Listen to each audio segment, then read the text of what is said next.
Well, it's getting late in the evening, and some of you may be feeling you're in the need of a little stimulation. And, you know, one form of stimulation is adrenaline.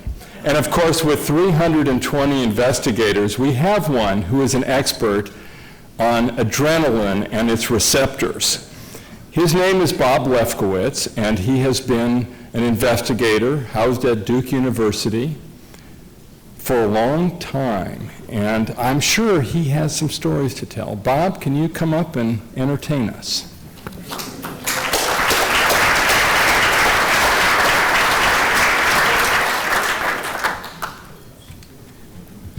Thanks, Tom. It's certainly quite an honor and a pleasure and a privilege for me to be able to participate in this very gala celebration.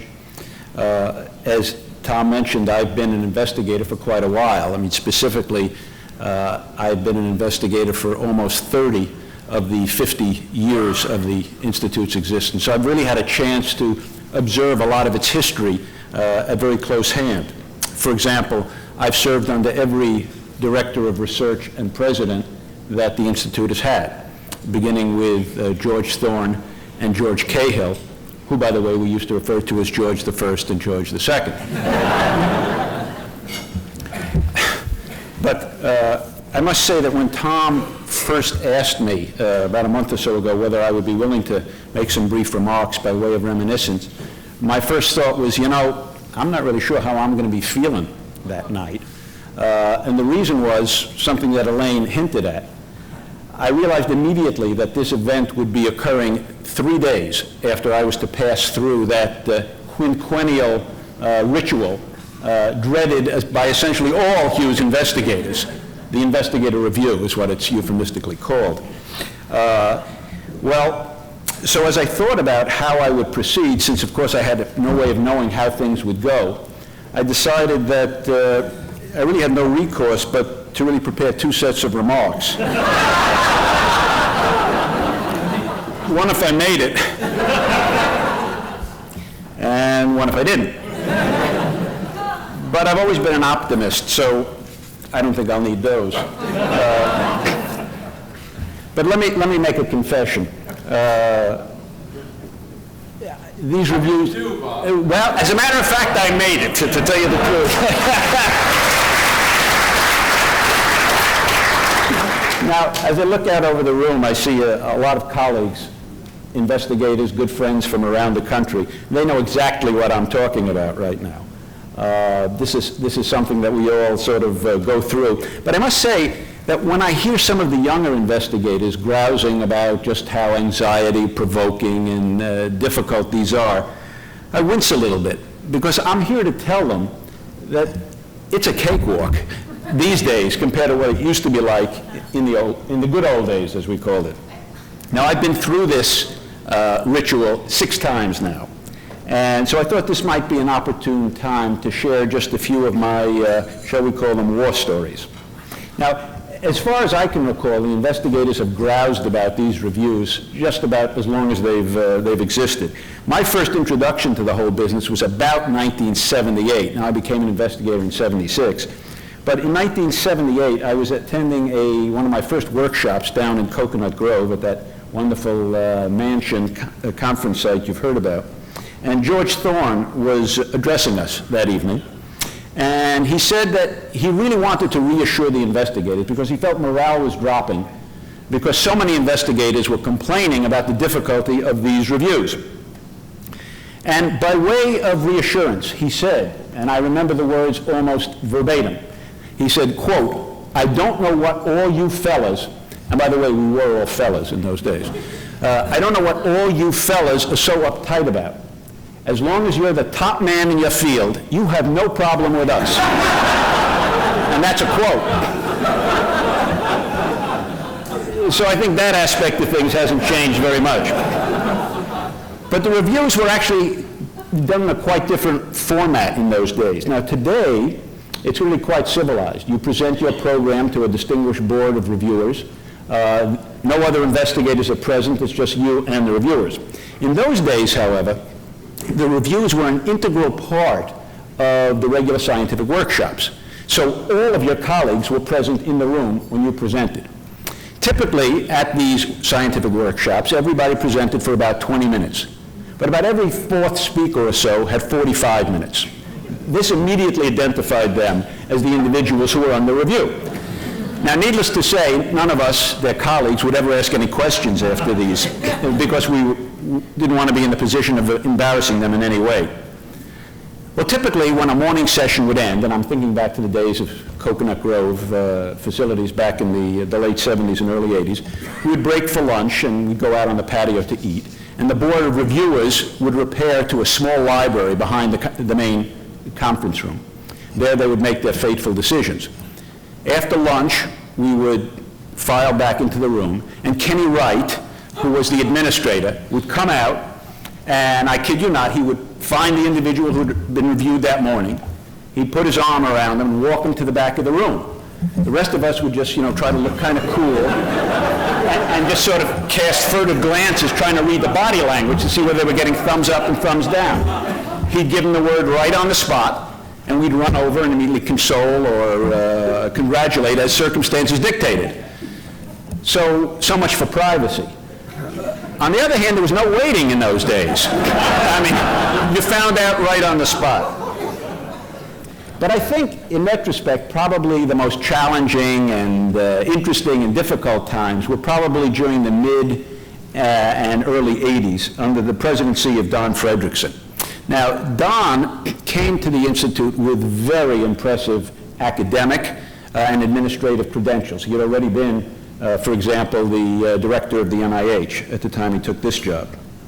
But as soon as he arrived, he made it clear that it was his impression that the roles of the investigators were filled with a lot of dead wood, which needed pruning.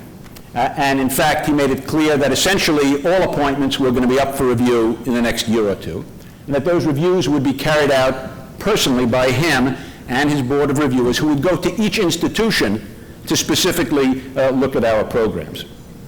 Well, you can imagine that this created great gnashing of teeth and anxiety, which turned out to be quite appropriate because many casualties resulted from these activities. The situation was further complicated by the somewhat unusual nature of our First Lady during those days. Mrs. Fredrickson, as best the investigators could tell, involved herself in most aspects of Institute business. She attended all our scientific sessions and basically ran the social activities, cocktail parties surrounding those scientific activities. She told us that she was to be referred to as Madame and her husband as the professor. Now, the doctor or the professor, right. I'll never forget the visit that Dr. Fredrickson made to Duke to review our unit. About 2 weeks before that visit, I received a call from Madame personally in my office, and she said to me, and I remember this conversation very clearly, she said, "Dr. Lefkowitz, I'm told you are one of the more senior investigators at Duke," which was already true, and she said, "I know that you want the visit to go smoothly, don't you?" And I responded that I did. And she said, "Well, the professor, the doctor, has several things that he likes done." She says, "For one, he likes tea at exactly 10 a.m., and she specified the type of tea. And she said, more importantly, lunch is to be served at noon. And he wanted a particular kind of sandwich," she said, which I've forgotten. But what I remember verbatim is she told me that that sandwich was to be served on lightly toasted white bread with the crusts removed. And she stressed the issue of the crusts being removed. Well, I hastened down to the business office immediately upon conclusion of that call and explained exactly what was to be done and stressed that we did not want to jeopardize the funding of the entire Duke unit over these crusts of bread, and they were going to be removed. And in fact, I can guarantee you that they were. But the visit itself was even more remarkable. We were told the ground rules were that each investigator would have approximately 1 hour to present his program to Dr. Fredrickson and his board of reviewers. We were also told that Dr. Fredrickson wanted at least one Hughes postdoc to participate in the visit. He wanted them to make a 10-minute presentation as part of the overall business.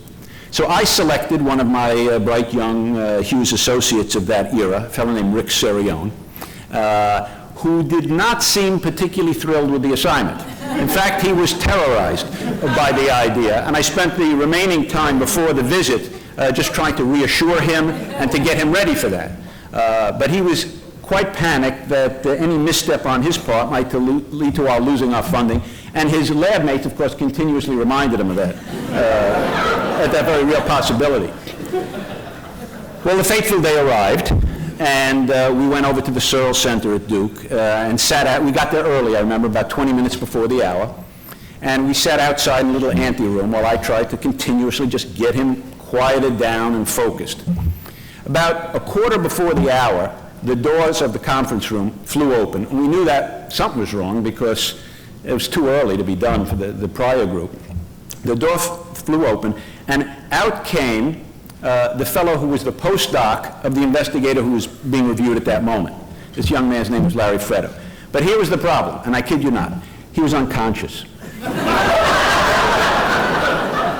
Now, believe me, you can't make this stuff up. And George Cahill, who was in the audience, and I spoke with before, was at that, and will verify everything I'm telling you. So Freddo had passed out cold during the presentation and was carried out of the room. One arm was around Kenny Wright, one arm was around George Cahill. They dragged him out with his legs behind him, okay? Well, my guy, Serione, took one look at this. That was it. He turned white, started stammering. He said, "You said it was no big deal." I did everything I could to reassure him. I said, "Rick, I know this guy. If you look at him cross-eyed, he faints." Did no good. Anyway, I finally got him quieted down. We went in, and I did my thing. It seemed to go well. Rick got up, and no words came out of his mouth. He literally could not speak. He was paralyzed. I figured, oh my God, this is it. Fortunately, somebody came running up. I don't recall whether it was Kenny or who. They gave him some water. And little by little, he sort of quieted down and started to stammer a little bit. He apologized. He said he felt that his tongue was very big in his mouth. Finally, he got it going, and, well, I won't drag the story out, but suffice it to say, we both did okay. I'm still here, obviously, and Rick today is the Goldwin Smith Professor of Chemical Biology and Pharmacology at Cornell. So it had a happy ending. As I look back on some of those early days, I have somewhat mixed emotions, I must share. On the one hand, they obviously had their stresses associated with them. On the other hand, the Institute was so much smaller in those days that we really got to know everybody at a much more personal level, including the very top brass. And in a sense, I kind of miss that, because although I must say I have the greatest respect for Tom and Jerry and Dave Clayton, I don't have a clue as to how they like the crusts on their bread or anything of this nature.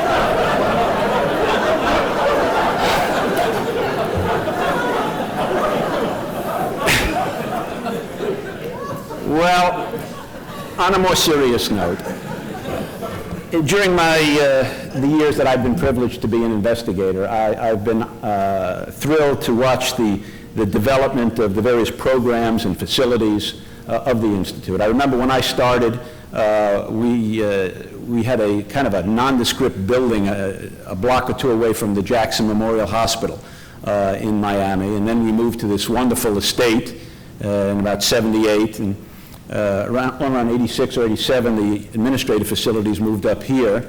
And of course, in 93, we moved into this absolutely gorgeous conference center here that we've all enjoyed over the years. And of course, many new programs were added, that each one more impressive than the one before. There were things like the grants for science education, the Cloisters program for medical students at NIH who were interested in research, the international scholars, the HHMI professors, and of course, by far, the most adventurous and boldest of them all, the Janelia Farm project that we're all looking forward to.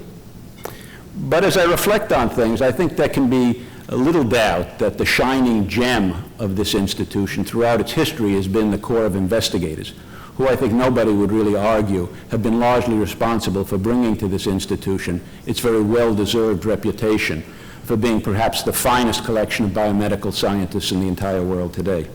I'm sure as the Institute moves forward into its next 50 years, that it'll continue to support that program as its central and most important element.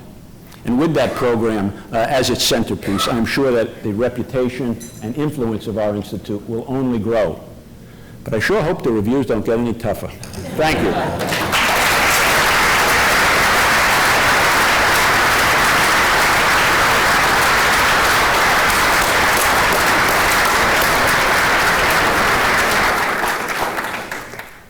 Thank you, Bob. You really got the adrenaline flowing. I'm still very curious about what you would have said if you had not passed your review last week.